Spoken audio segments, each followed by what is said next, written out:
पूरा देखने के लिए चैनल को सब्सक्राइब करें। कहानी एक ऐसे मोड़ पर पहुंचती है जहां हर फैसला किसी की जिंदगी बर्बाद कर सकता है। कहानी में धीरे धीरे खुलासा होता है कि अनिल बाबू ने सूरज को खुलेआम धमकी दी थी कि अगर उसने आईएएस बनने का सपना नहीं छोड़ा तो उसकी बहन रिया को डांस बार में नचवाया जाएगा। और ये धमकी कोई हवा में कही गई बात नहीं थी, बल्कि पहले से रची गई साजिश का हिस्सा थी। जिस दिन सूरज और रिया बाजार गए थे, उसी दिन से उन पर नजर रखी जा रही थी और मौका मिलते ही रिया को उठा लिया गया। घर में बेचैनी फैल जाती है।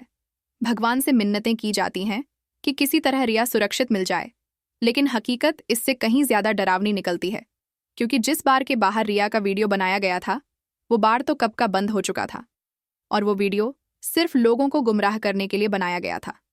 असली खेल तो पर्दे के पीछे चल रहा था, जहां अनिल बाबू ने रिया को एक चालू और खतरनाक डांस बार में भेज दिया ताकि अरविंद सिंह की बेटी की इज्जत उछाली जा सके और सूरज को जिंदगी भर के लिए तोड़ दिया जाए।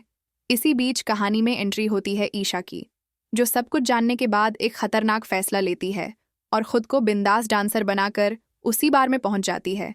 ईशा का मकसद नाचना नहीं, बल्कि रिया और वहां फंसी बाकी लड़कियों को बाहर निकालना होता है। मौका मिलते ही वो पीछे वाली सुनसान गली से एक एक करके सारी लड़कियों को भगा देती है और आखिरी में खुद वहीं रुक जाती है ताकि किसी को शक ना हो।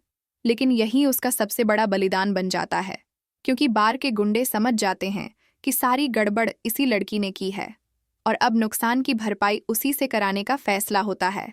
उसे जबरदस्ती डांस फ्लोर पर उतारने की तैयारी चल रही होती है। तभी अचानक पुलिस की रेड पड़ जाती है और सब कुछ पल भर में उलट जाता है। लेकिन यहाँ भी किस्मत ईशा के साथ नहीं होती, क्योंकि पुलिस उसे बचाने वाली नहीं बल्कि डांसर समझकर गिरफ्तार कर लेती है। ईशा बार बार कहती है कि वो किसी की जान बचाने आई थी, लेकिन उसकी एक भी बात नहीं सुनी जाती। बाहर न्यूज़ चैनलों की भीड़ जमा हो जाती है और कैमरों के सामने अगर उसका नाम दर्ज हो गया तो उसका आईएएस बनने का सपना हमेशा के लिए खत्म हो सकता है।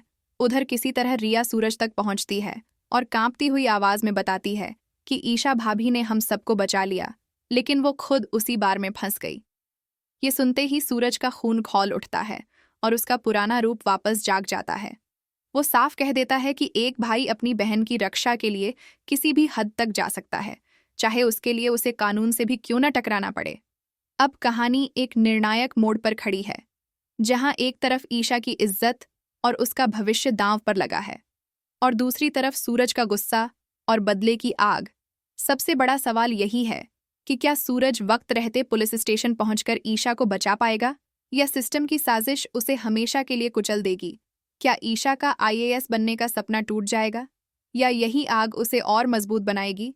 और जब गुलाब सिंह को पता चलेगा कि रिया की जगह उसकी बेटी ईशा उसी डांस बार में फंसी थी, तो क्या सत्ता और अहंकार का ये खेल और भी खतरनाक रूप ले लेगा।